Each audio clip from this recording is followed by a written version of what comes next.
안녕하세요. 스테디윈입니다. 매일 꾸준히 하면 성공합니다. 오늘도 힘차게 영어를 마스터해 보세요. 파이팅! Les Miserables by Victor Hugo. 빅토르 위고의 레 미제라블 1단계 한 문장씩 직독직해하며 학습하기. So long as there shall exist, by reason of law and custom, a social condemnation, 법과 관습이라는 이유로 사회적 비난이 존재하는 한 which, in the midst of civilization, artificially creates a hell on earth, 문명의 한가운데서 인위적으로 지상에 지옥을 만들어내고 and complicates with human fatality a destiny that is divine. 사람의 죽음으로 신성한 운명을 복잡하게 하는 사회적 비난이 존재하는 한 So long as the three problems of the century, 이번 세기의 세 가지 문제. the degradation of man by the exploitation of his labor, 남성의 노동 착취에 의한 남성의 계급 강등, the ruin of woman by starvation, 굶주림에 의한 여성의 타락, and the atrophy of childhood by physical and spiritual night, are not solved. 그리고 신체적, 정신적 암흑의 상태에 의한 유년기의 영양 부족에 따른 위축증이 해결되지 않는 한 So long as, in certain regions, social asphyxia shall be possible. 특정한 지역들에서 사회적 질식이 있을 수 있는 한 In other words, and from a still broader point of view, 다시 말해서 그리고 훨씬 더 폭넓은 관점에서 말하자면 so long as ignorance and misery remain on earth, 지상에 무지와 빈곤이 남아있는 한 there should be a need for books such as this. 이 책과 같은 책들이 아마 필요할 것입니다. Hauteville House, 1862. 1862년 오트빌 하우스에서 Part 1. Fontaine. 제1부 팡틴 Chapter 1.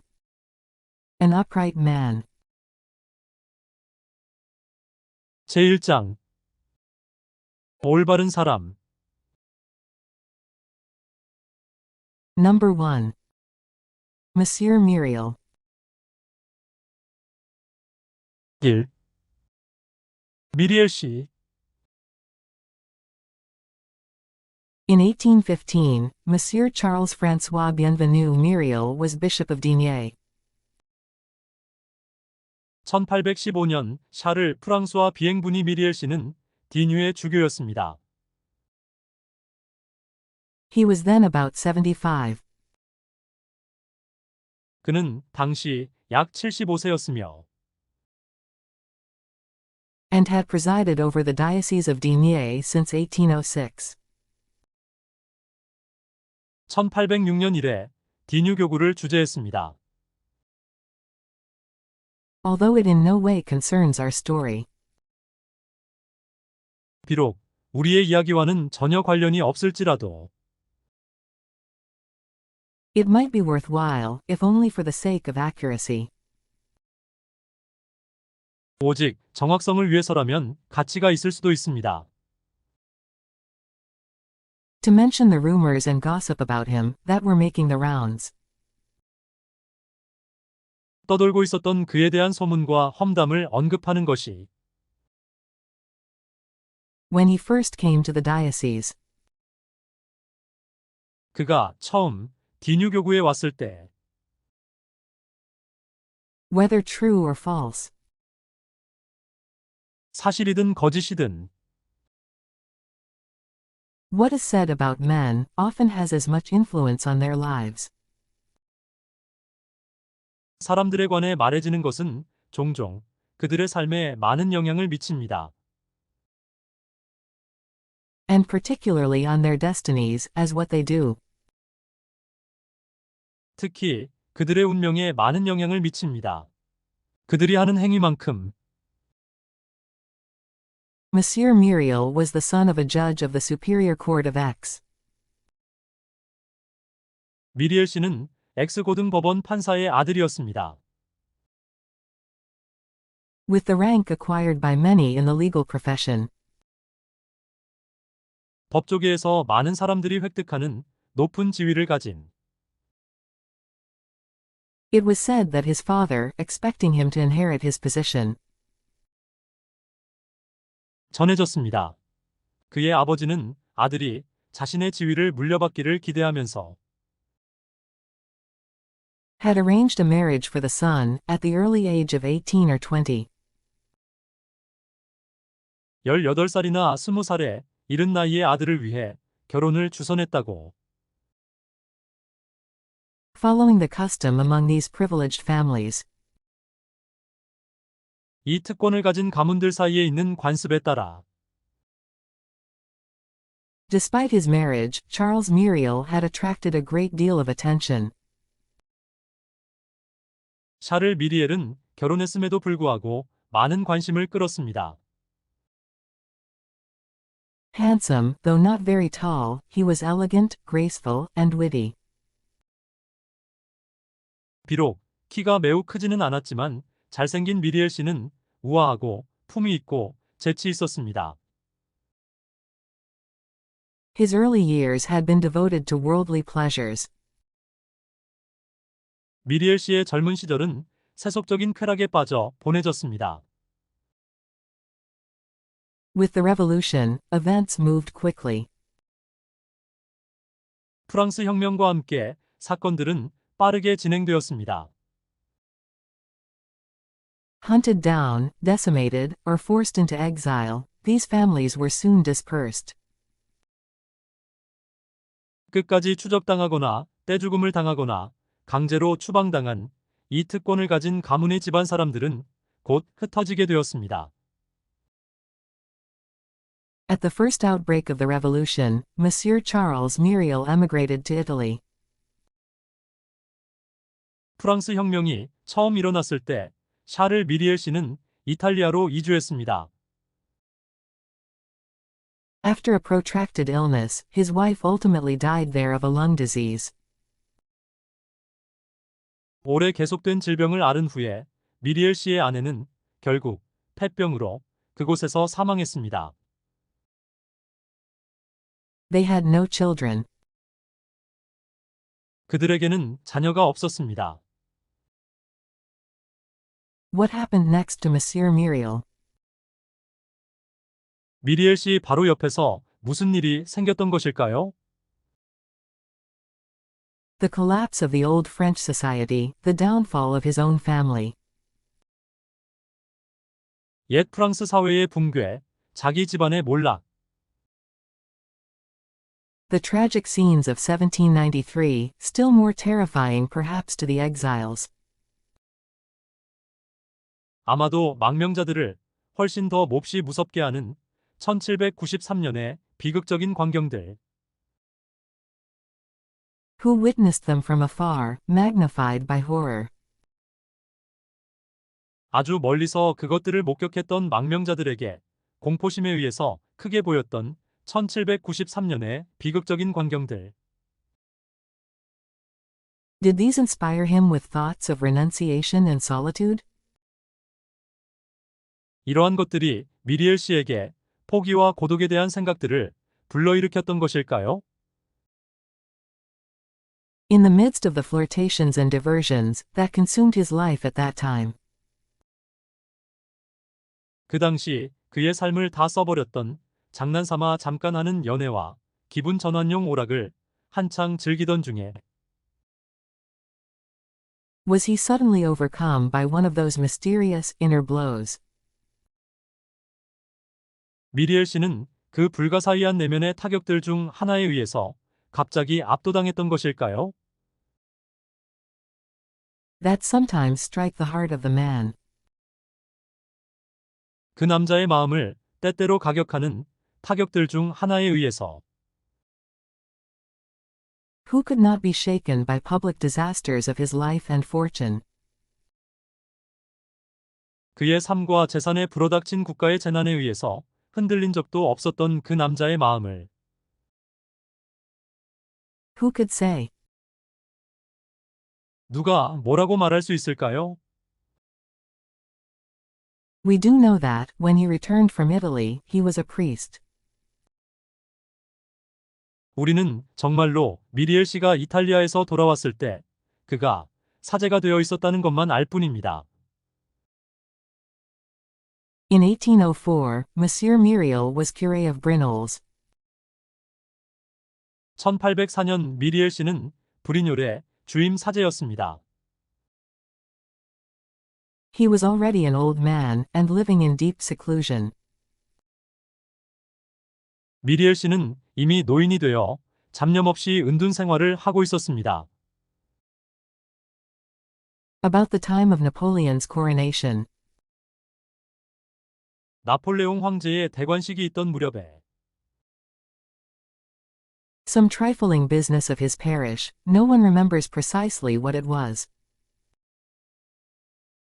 아무도 그 일이 무엇이었는지 정확하게 기억하지 못하지만 미리엘 씨 교구의 어떤 사소한 일이 Took him to Paris.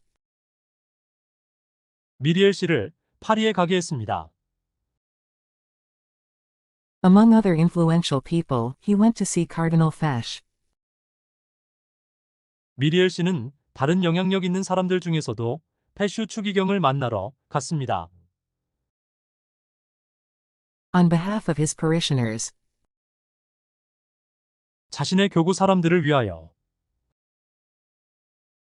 one day, when the emperor had come to call on his uncle the cardinal, 나폴레옹 황제가 그의 삼촌인 페슈 추기경을 방문하려고 왔던 어느 날 our worthy priest happened to be waiting, as his majesty went by. 나폴레옹 황제가 지나갈 때 우리의 훌륭한 사제는 마침 대기하고 있었습니다. Noticing that the old man looked at him with a certain curiosity, 그 노인이 어떤 호기심 어린 눈길로 자신을 바라보는 것을 알아차린 Napoleon turned around. 나폴레옹 황제는 뒤돌아보며 And said brusquely, "Who is this good man looking at me?" 무뚝뚝하게 말했습니다. 나를 바라보고 있는 이 선량한 사람은 누구인가? Sire, replied Monsieur Muriel. 폐하. 미리엘 씨는 대답했습니다. You were looking at a good man, and I at a great one. 폐하께서는 한 선량한 사람을 보고 계시옵고 저는 한 위대한 사람을 보고 있습니다. May we both be the better for it. 원컨대 우리 둘 다 서로를 바라보는 것으로 더 이롭기를 비옵니다. That evening, the emperor asked the cardinal the priest's name. 그날 저녁 나폴레옹 황제는 페슈 추기경에게 그 사제의 이름을 물었습니다. Still later, Monsieur Muriel was totally surprised.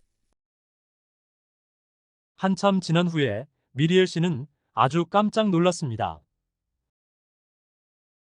To learn, he had been appointed Bishop of Digne. 자신이 디뉴의 주교로 임명되었다는 사실을 알고 Beyond this, who could tell? 이것 이외에는 누가 알 수 있겠습니까? How much truth there was in the stories concerning Monsieur Muriel's early years. 미리엘 씨의 젊은 시절에 관한 이야기에 얼마나 많은 진실이 담겨 있는지 Few families had known the Muriels before the revolution. 프랑스 혁명 이전에 미리엘 씨 집안을 알고 있던 집안은 거의 없었습니다. Monsieur Muriel had to submit to the fate of every newcomer in a small town. 미리엘 씨는 작은 도시에 새로운 모든 사람들이 의뢰당하는 운명을 감수해야 했는데 Where many tongues talk, but few heads think. 작은 도시에서는 많은 혀들이 말하지만 생각하는 머리는 거의 없습니다. Although he was bishop, in fact, because he had to submit. 비록 미리엘 씨가 주교였을지라도 사실은 미리엘 씨가 주교였기 때문에 미리엘 씨는 그런 운명을 감수해야 했습니다. But, after all, the gossip linked with his name was only gossip. 그러나 결국 미리엘 씨의 이름과 관련된 뜬소문은 단지 뜬소문일 뿐이었습니다. Rumor, talk, words, less than words. 그것은 소문이고 말이고 이야기이고 오히려 이야기가 아닌 Palabres, as they say in the lively language of the South. 사람들이 남부 지방의 힘찬 말씨로 말하는 것과 같은 길고 지루한 이야기일 뿐이었습니다. Be that as it may, after 9 years of residence as Bishop of Digne,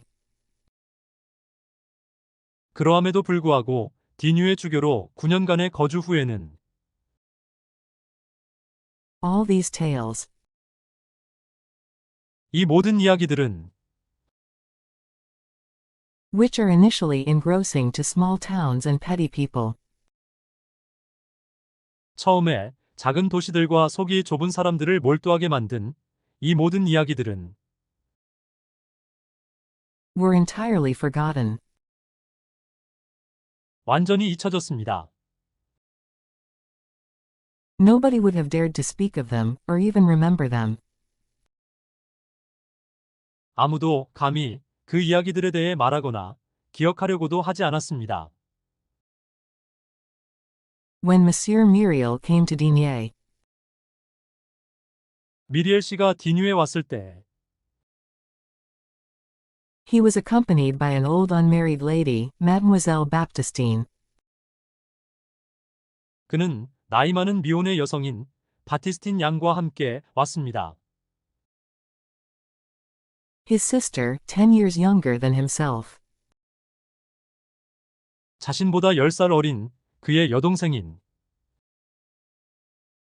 Their only servant was a woman. 그들의 유일한 하인은 여자뿐이었습니다. About the same age as Mademoiselle Baptistine, Madame Magloire. 대략 바티스틴 양과 같은 나이 또래인 마글로아르 부인뿐이었습니다. Who, already the servant of the priest, now took the double title. 마글로아르 부인은 이미 사제의 하인이었는데 지금은 두 개의 직함을 가지고 있었습니다.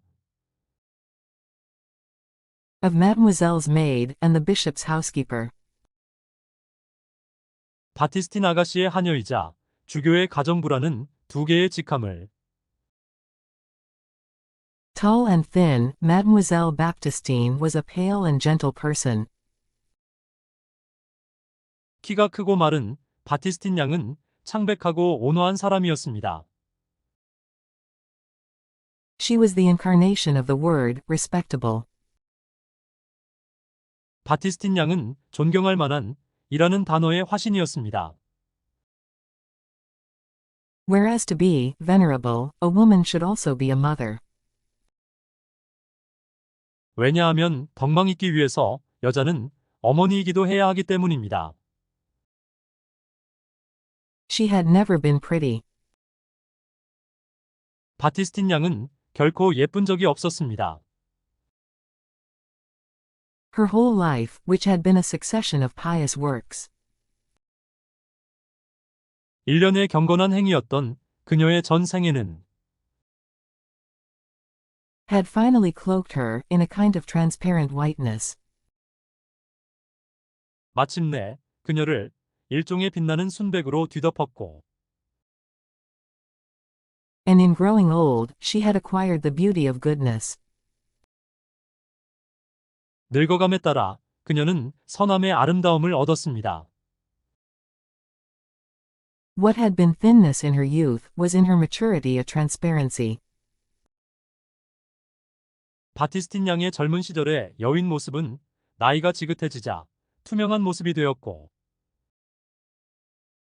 And this ethereal quality permitted glimmers of the angel within. 이 천상의 특성은 그녀의 몸 안에서 천사의 모습을 지닌 희미하게 깜빡이는 빛들을 허용했습니다. She was more of a spirit than a virgin mortal. 바티스틴 양은 처녀인 인간이라기보다는 오히려 영혼이었습니다. Her form seemed made of shadows. 바티스틴 양의 모습은 그림자들로 만들어진 것 같았고 Scarcely enough body to convey the thought of sex. 성별에 대한 생각을 전달하기에 거의 충분하지 않은 몸. A little substance containing a spark. 즉, 불꽃이 들어있는 조금의 물질로 만들어진 것 같았습니다. Large eyes, always downcast, a pretext for a soul to remain on earth. 그러니까 항상 아래로 향해 있고 영혼이 지상에 남아있다는 구실인 커다란 두 눈이 들어있는 조금의 물질로 만들어진 것 같았습니다. Madame Magloire was a little old woman, white-haired, plump, bustling. 마글루아르 부인은 작고 나이 많은 여자였습니다. 백발이고 통통하며 부산하고 Always out of breath because of her constant activity and also her asthma. 그녀의 끊임없는 활동과 천식 때문에 항상 숨이 가쁜 On his arrival, Monsieur Myriel was installed in his bishop's palace. 도착하자마자 미리엘 씨는 주교의 대저택에 자리를 잡았습니다. With the honors prescribed by the imperial decrees. 황제의 칙령에 의해 규정된 의식을 갖추어 Which ranked the bishop right below the field marshal. 그리고 황제의 칙령은 주교를 육군 원수 바로 아래로 지위를 정합니다. The mayor and the presiding judge called on him first. 시장과 재판장이 먼저 미리엘 씨를 방문했고 And he, for his part, paid like honor to the general and the prefect. 미리엘 씨는 자신의 역할을 위해 장군과 지사에게 똑같이 경의를 표했습니다. The installation complete, the town waited to see its new bishop at work. 취임식이 끝나자 디뉴 씨는 새 주교가 일하는 모습을 보기를 기다렸습니다. Les Miserables, by Victor Hugo. 빅토르 위고의 레 미제라블 2단계 한 화면씩 시청하며 학습하기 So long as there shall exist, by reason of law and custom, a social condemnation. 법과 관습이라는 이유로 사회적 비난이 존재하는 한 Which, in the midst of civilization, artificially creates a hell on earth, and complicates with human fatality a destiny that is divine. 문명의 한가운데서 인위적으로 지상에 지옥을 만들어내고 사람의 죽음으로 신성한 운명을 복잡하게 하는 사회적 비난이 존재하는 한 So long as the three problems of the century, the degradation of man by the exploitation of his labor. 이번 세기의 세 가지 문제, 즉 남성의 노동 착취에 의한 남성의 계급 강등, The ruin of woman by starvation, and the atrophy of childhood by physical and spiritual night, are not solved. 굶주림에 의한 여성의 타락, 그리고 신체적, 정신적 암흑의 상태에 의한 유년기의 영양 부족에 따른 위축증이 해결되지 않는 한 So long as, in certain regions, social asphyxia shall be possible. 특정한 지역들에서 사회적 질식이 있을 수 있는 한 In other words, and from a still broader point of view, so long as ignorance and misery remain on earth, there should be a need for books such as this. Hauteville House, 1862. 다시 말해서 그리고 훨씬 더 폭넓은 관점에서 말하자면 지상에 무지와 빈곤이 남아있는 한 이 책과 같은 책들이 아마 필요할 것입니다. 1862년 오트빌 하우스에서 Part 1. Fontaine. 제1부 팡틴 Chapter 1. An Upright Man. 제1장 올바른 사람 Number 1. Monsieur Muriel. 1. 미리엘 씨 In 1815, Monsieur Charles François Bienvenu Muriel was Bishop of Digne. He was then about 75, and had presided over the Diocese of Digne since 1806. 1815년 샤를 프랑스와 비행분이 미리엘 씨는 디뉴의 주교였습니다. 그는 당시 약 75세였으며 1806년 이래 디뉴 교구를 주재했습니다. Although it in no way concerns our story, it might be worthwhile, if only for the sake of accuracy, to mention the rumors and gossip about him that were making the rounds when he first came to the diocese. 비록 우리의 이야기와는 전혀 관련이 없을지라도 오직 정확성을 위해서라면 그가 처음 디뉴 교구에 왔을 때 떠돌고 있었던 그에 대한 소문과 험담을 언급하는 것이 가치가 있을 수도 있습니다. Whether true or false, what is said about men often has as much influence on their lives, and particularly on their destinies, as what they do. 사실이든 거짓이든 사람들에 관해 말해지는 것은 종종 그들이 하는 행위만큼 그들의 삶에, 특히 그들의 운명에 많은 영향을 미칩니다. Monsieur Muriel was the son of a judge of the Superior Court of Aix, with the rank acquired by many in the legal profession.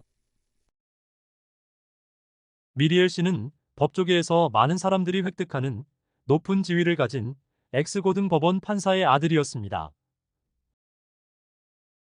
It was said that his father, expecting him to inherit his position, had arranged a marriage for the son, at the early age of 18 or 20. Following the custom among these privileged families. 그의 아버지는 아들이 자신의 지위를 물려받기를 기대하면서 이 특권을 가진 가문들 사이에 있는 관습에 따라 18살이나 20살에 이른 나이의 아들을 위해 결혼을 주선했다고 전해졌습니다. Despite his marriage, Charles Muriel had attracted a great deal of attention. Handsome, though not very tall, he was elegant, graceful, and witty. His early years had been devoted to worldly pleasures. 샤를 미리엘은 결혼했음에도 불구하고 많은 관심을 끌었습니다. 비록 키가 매우 크지는 않았지만 잘생긴 미리엘 씨는 우아하고 품위 있고 재치 있었습니다. 미리엘 씨의 젊은 시절은 세속적인 쾌락에 빠져 보내졌습니다.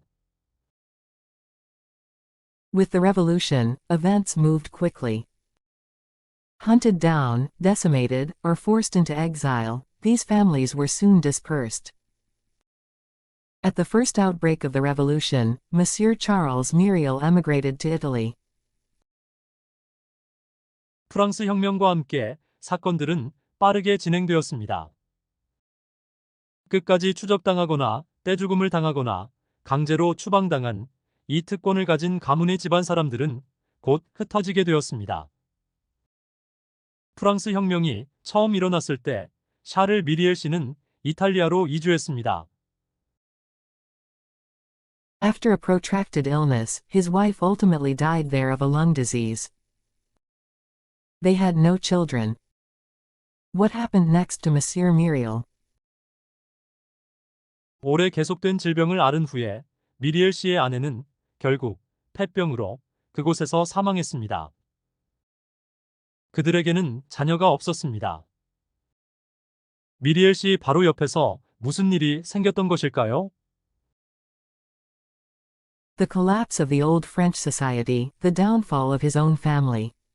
The tragic scenes of 1793, still more terrifying perhaps to the exiles, who witnessed them from afar, magnified by horror. 옛 프랑스 사회의 붕괴, 자기 집안의 몰락, 아마도 아주 멀리서 그것들을 목격했던 망명자들을 훨씬 더 몹시 무섭게 하며 공포심에 의해서 크게 보였던 1793년의 비극적인 광경들. Did these inspire him with thoughts of renunciation and solitude? 이러한 것들이 미리엘 씨에게 포기와 고독에 대한 생각들을 불러일으켰던 것일까요? In the midst of the flirtations and diversions that consumed his life at that time,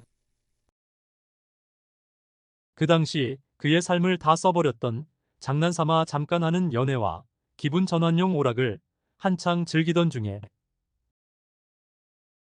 was he suddenly overcome by one of those mysterious, inner blows that sometimes strike the heart of the man who could not be shaken by public disasters of his life and fortune? 미리엘 씨는 그의 삶과 재산에 불어닥친 국가의 재난에 의해서 흔들린 적도 없었던 그 남자의 마음을 때때로 가격하는 그 불가사의한 내면의 타격들 중 하나에 의해서 갑자기 압도당했던 것일까요? Who could say? We do know that, when he returned from Italy, he was a priest. In 1804, Monsieur Muriel was curé of Brinoles. He was already an old man, and living in deep seclusion. 누가 뭐라고 말할 수 있을까요? 우리는 정말로 미리엘 씨가 이탈리아에서 돌아왔을 때 그가 사제가 되어 있었다는 것만 알 뿐입니다. 1804년 미리엘 씨는 브리뇰의 주임 사제였습니다. 미리엘 씨는 이미 노인이 되어 잡념 없이 은둔 생활을 하고 있었습니다. About the time of Napoleon's coronation, some trifling business of his parish, no one remembers precisely what it was, took him to Paris. 나폴레옹 황제의 대관식이 있던 무렵에 아무도 그 일이 무엇이었는지 정확하게 기억하지 못하지만 미리엘 씨 교구의 어떤 사소한 일이 미리엘 씨를 파리에 가게 했습니다. Among other influential people, he went to see Cardinal Fesch on behalf of his parishioners. 미리엘 씨는 자신의 교구 사람들을 위하여 다른 영향력 있는 사람들 중에서도 페슈 추기경을 만나러 갔습니다. One day, when the emperor had come to call on his uncle the cardinal, our worthy priest happened to be waiting, as his majesty went by. 나폴레옹 황제가 그의 삼촌인 페슈 추기경을 방문하려고 왔던 어느 날 나폴레옹 황제가 지나갈 때 우리의 훌륭한 사제는 마침 대기하고 있었습니다. Noticing that the old man looked at him with a certain curiosity, Napoleon turned around, and said brusquely, "Who is this good man looking at me?" 그 노인이 어떤 호기심 어린 눈길로 자신을 바라보는 것을 알아차린 나폴레옹 황제는 뒤돌아보며 무뚝뚝하게 말했습니다. 나를 바라보고 있는 이 선량한 사람은 누구인가? Sire, replied Monsieur Muriel, you are looking at a good man, and I at a great one. May we both be the better for it. That evening, the emperor asked the cardinal the priest's name. 폐하. 미리엘 씨는 대답했습니다. 폐하께서는 한 선량한 사람을 보고 계시옵고 저는 한 위대한 사람을 보고 있습니다. 원컨대 우리 둘 다 서로를 바라보는 것으로 더 이롭기를 비웁니다. 그날 저녁 나폴레옹 황제는 패슈 추기경에게 그 사제의 이름을 물었습니다. Still later, Monsieur Muriel was totally surprised to learn he had been appointed Bishop of Digne. Beyond this, who could tell how much truth there was in the stories concerning Monsieur Muriel's early years? 한참 지난 후에 미리엘 씨는 자신이 디뉴의 주교로 임명되었다는 사실을 알고 아주 깜짝 놀랐습니다. 이것 이외에는 미리엘 씨의 젊은 시절에 관한 이야기에 얼마나 많은 진실이 담겨 있는지 누가 알 수 있겠습니까? Few families had known the Muriels before the revolution. Monsieur Muriel had to submit to the fate of every newcomer in a small town, where many tongues talk, but few heads think. 프랑스 혁명 이전에 미리엘 씨 집안을 알고 있던 집안은 거의 없었습니다. 미리엘 씨는 작은 도시에 새로운 모든 사람들이 의뢰당하는 운명을 감수해야 했는데 작은 도시에서는 많은 혀들이 말하지만 생각하는 머리는 거의 없습니다. Although he was bishop, in fact, because he had to submit. 비록 미리엘 씨가 주교였을지라도 사실은 미리엘 씨가 주교였기 때문에 미리엘 씨는 그런 운명을 감수해야 했습니다. But, after all, the gossip linked with his name was only gossip. Rumor, talk, words, less than words, palabres, as they say in the lively language of the South. 그러나 결국 미리엘 씨의 이름과 관련된 뜬소문은 단지 뜬소문일 뿐이었습니다. 그것은 소문이고 말이고 이야기이고 오히려 이야기가 아닌 사람들이 남부지방의 힘찬 말씨로 말하는 것과 같은 길고 지루한 이야기일 뿐이었습니다. Be that as it may, after 9 years of residence as Bishop of Digne, all these tales, which are initially engrossing to small towns and petty people, were entirely forgotten. 그러함에도 불구하고 디뉴의 주교로 9년간의 거주 후에는 처음에 작은 도시들과 속이 좁은 사람들을 몰두하게 만든 이 모든 이야기들은 완전히 잊혀졌습니다. Nobody would have dared to speak of them, or even remember them. 아무도 감히 그 이야기들에 대해 말하거나 기억하려고도 하지 않았습니다.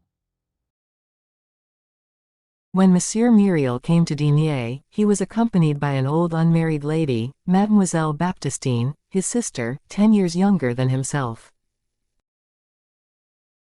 미리엘 씨가 디뉴에 왔을 때 그는 나이 많은 미혼의 여성인 자신보다 10살 어린 그의 여동생 바티스틴 양과 함께 왔습니다.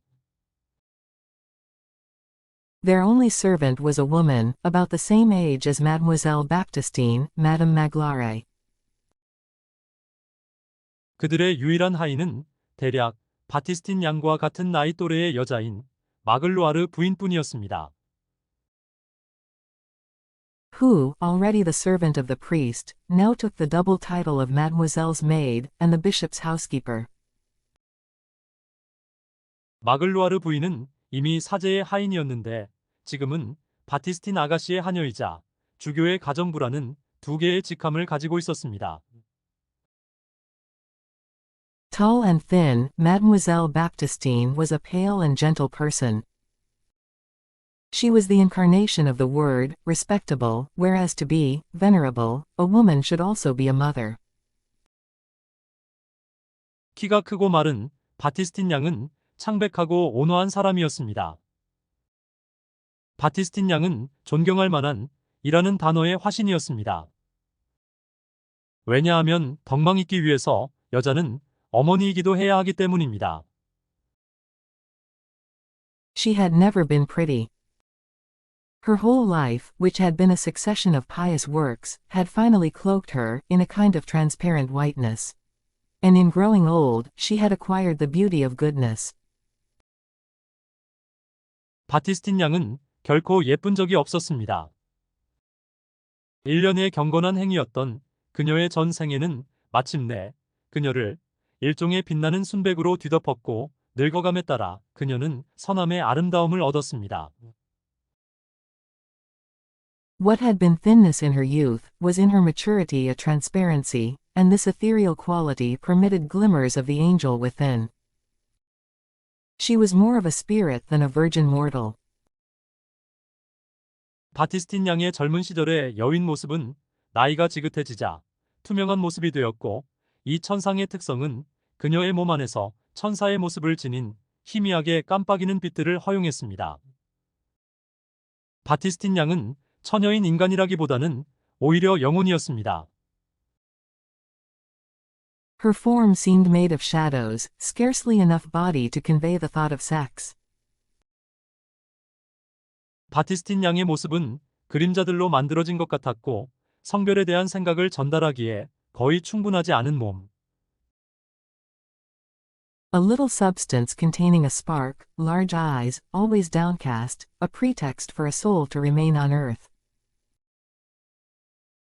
즉, 불꽃이 그러니까 항상 아래로 향해 있고 영혼이 지상에 남아있다는 구실인 커다란 두 눈이 들어있는 조금의 물질로 만들어진 것 같았습니다. Madame Magloire was a little old woman, white-haired, plump, bustling, always out of breath, because of her constant activity and also her asthma.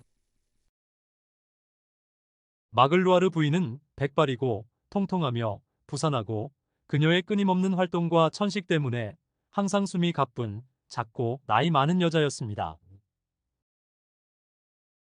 On his arrival, Monsieur Myriel was installed in his bishop's palace, with the honors prescribed by the imperial decrees, which ranked the bishop right below the field marshal. 도착하자마자 미리엘 씨는 황제의 칙령에 의해 규정된 의식을 갖추어 주교의 대저택에 자리를 잡았습니다. 그리고 황제의 칙령은 주교를 육군 원수 바로 아래로 지위를 정합니다. The mayor and the presiding judge called on him first, and he, for his part, paid like honor to the general and the prefect.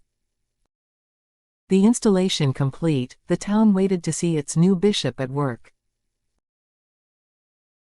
시장과 재판장이 먼저 미리엘 씨를 방문했고, 미리엘 씨는 자신의 역할을 위해 장군과 지사에게 똑같이 경의를 표했습니다. 취임식이 끝나자 디뉴 씨는 새 주교가 일하는 모습을 보기를 기다렸습니다. Les Miserables, by Victor Hugo. 빅토르 위고의 레 미제라블. 3단계 영어 원문과 영어 음성을 시청하며 확인 학습하기. So long as there shall exist, by reason of law and custom, a social condemnation which, in the midst of civilization, artificially creates a hell on earth, and complicates with human fatality a destiny that is divine. So long as the three problems of the century, the degradation of man by the exploitation of his labor, the ruin of woman by starvation, and the atrophy of childhood by physical and spiritual night, are not solved. So long as, in certain regions, social asphyxia shall be possible. In other words, and from a still broader point of view, so long as ignorance and misery remain on earth, there should be a need for books such as this.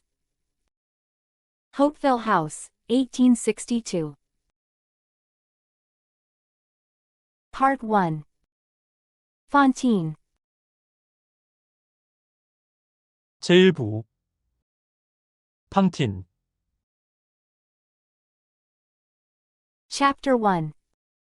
An Upright Man. 제1장 올바른 사람. Number 1. Monsieur Myriel. 1. 미리엘 씨. In 1815, Monsieur Charles-François Bienvenu Myriel was Bishop of Digne. He was then about 75, and had presided over the Diocese of Digne since 1806.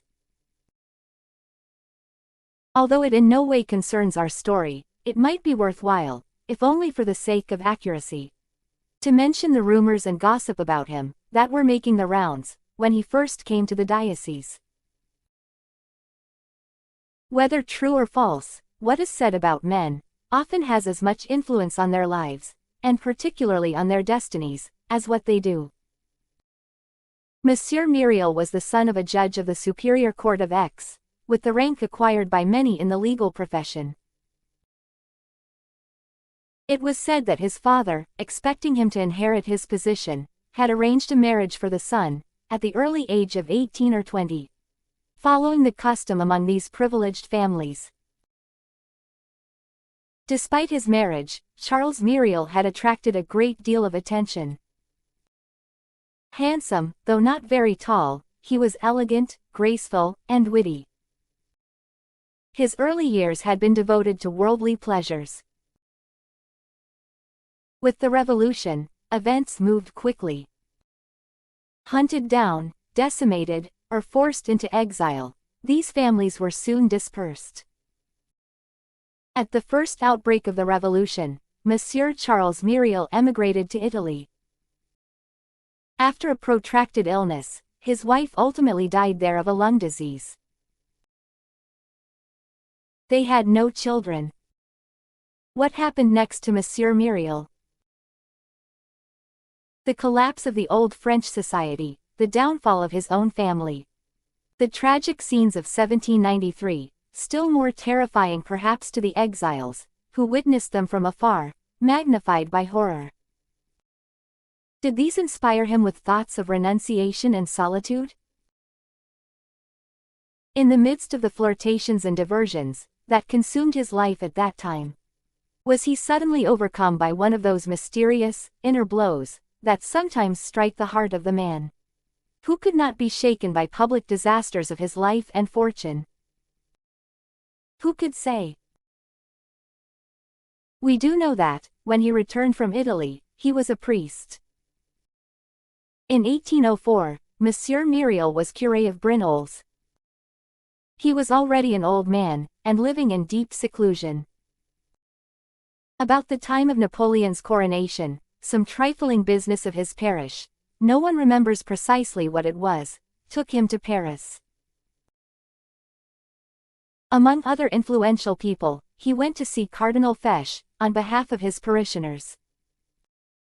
One day, when the emperor had come to call on his uncle the cardinal, our worthy priest happened to be waiting, as his majesty went by. Noticing that the old man looked at him with a certain curiosity, Napoleon turned around, and said brusquely, "Who is this good man looking at me?"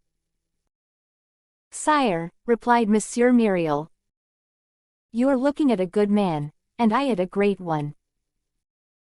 May we both be the better for it." That evening, the emperor asked the cardinal the priest's name. Still later, Monsieur Myriel was totally surprised to learn he had been appointed Bishop of Digne. Beyond this, who could tell how much truth there was in the stories concerning Monsieur Myriel's early years? Few families had known the Myriels before the Revolution. Monsieur Myriel had to submit to the fate of every newcomer in a small town, where many tongues talk, but few heads think. Although he was bishop, in fact, because he had to submit. But, after all, the gossip linked with his name was only gossip. Rumor, talk, words, less than words, palabres, as they say in the lively language of the South. Be that as it may, after 9 years of residence as Bishop of Digne, all these tales, which are initially engrossing to small towns and petty people, were entirely forgotten. Nobody would have dared to speak of them, or even remember them. When Monsieur Myriel came to Digne, he was accompanied by an old unmarried lady, Mademoiselle Baptistine, his sister, 10 years younger than himself. Their only servant was a woman, about the same age as Mademoiselle Baptistine, Madame Magloire, who, already the servant of the priest, now took the double title of Mademoiselle's maid, and the bishop's housekeeper. Tall and thin, Mademoiselle Baptistine was a pale and gentle person. She was the incarnation of the word, respectable, whereas to be venerable, a woman should also be a mother. She had never been pretty. Her whole life, which had been a succession of pious works, had finally cloaked her in a kind of transparent whiteness. And in growing old, she had acquired the beauty of goodness. What had been thinness in her youth, was in her maturity a transparency, and this ethereal quality permitted glimmers of the angel within. She was more of a spirit than a virgin mortal. Her form seemed made of shadows, scarcely enough body to convey the thought of sex. A little substance containing a spark, large eyes, always downcast, a pretext for a soul to remain on earth. Madame Magloire was a little old woman, white-haired, plump, bustling, always out of breath, because of her constant activity and also her asthma. On his arrival, Monsieur Myriel was installed in his bishop's palace, with the honors, prescribed by the imperial decrees, which ranked the bishop right below the field marshal. The mayor and the presiding judge called on him first, and he, for his part, paid like honor to the general and the prefect.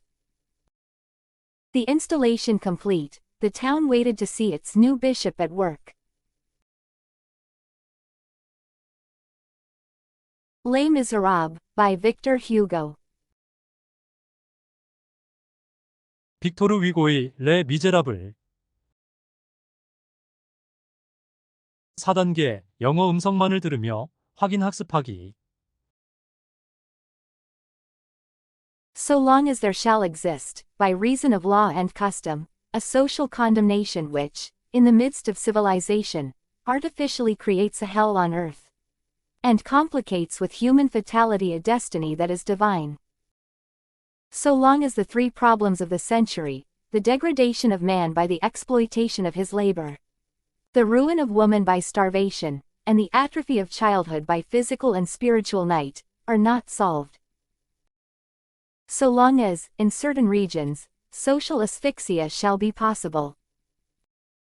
In other words, and from a still broader point of view, so long as ignorance and misery remain on earth, there should be a need for books such as this. Hopeville House, 1862. Part 1. Fantine. 제1부 팡틴 Chapter 1. An upright man. 제1장 올바른 사람 Number 1. Monsieur Myriel.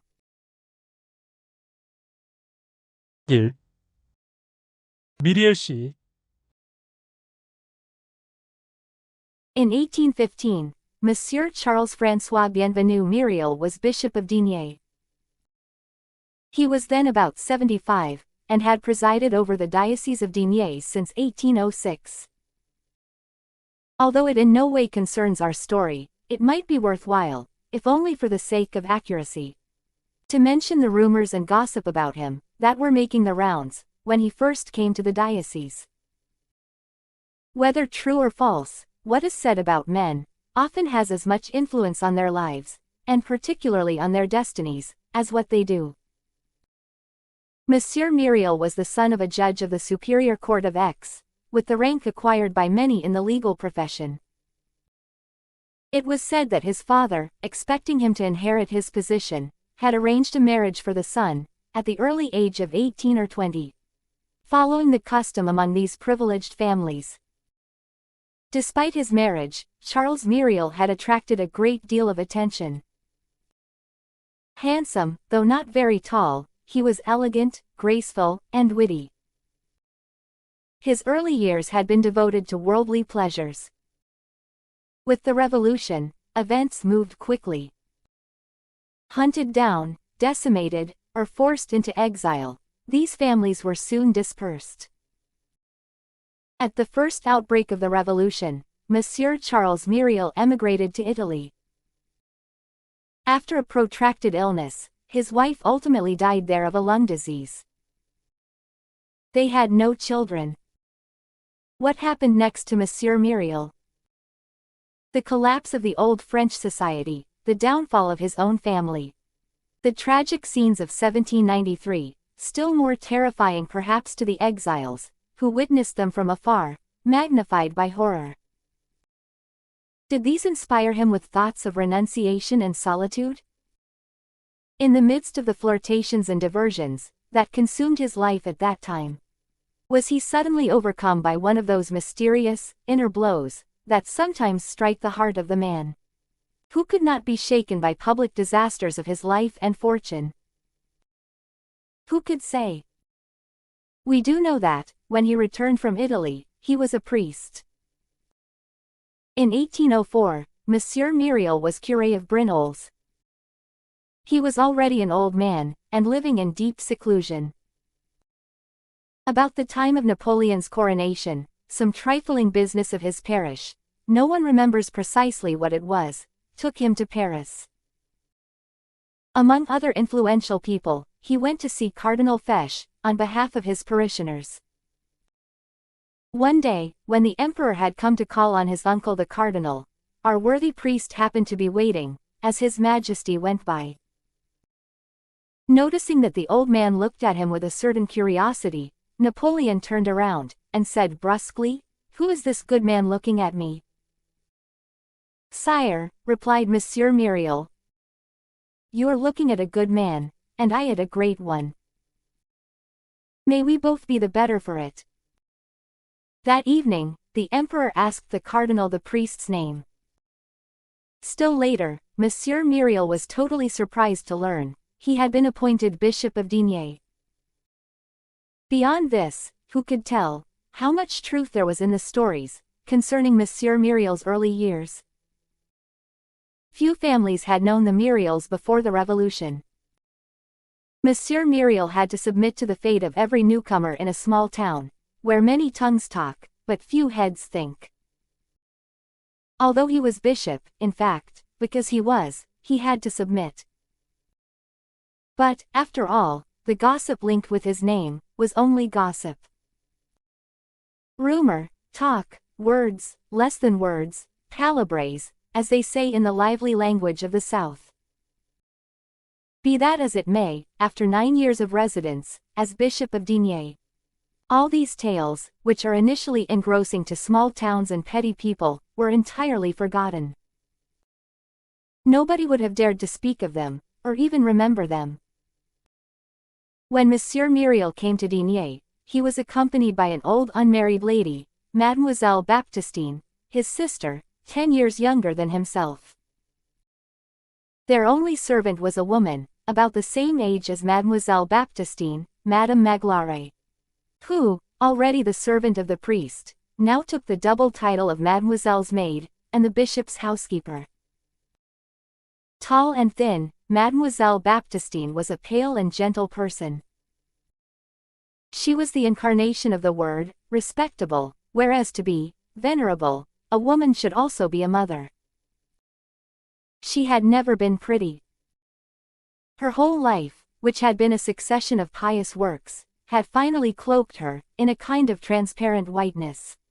And in growing old, she had acquired the beauty of goodness. What had been thinness in her youth, was in her maturity a transparency, and this ethereal quality permitted glimmers of the angel within. She was more of a spirit than a virgin mortal.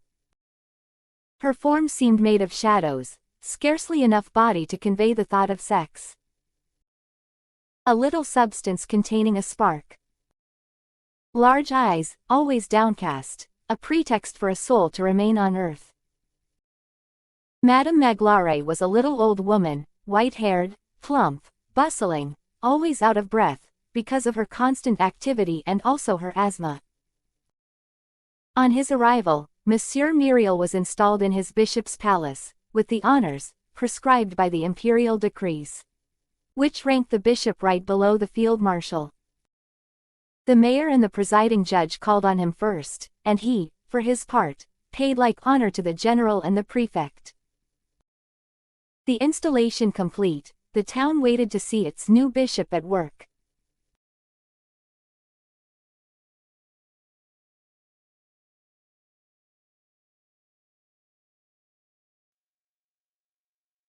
이 영상이 도움이 되셨다면 좋아요 그리고 구독 부탁드립니다.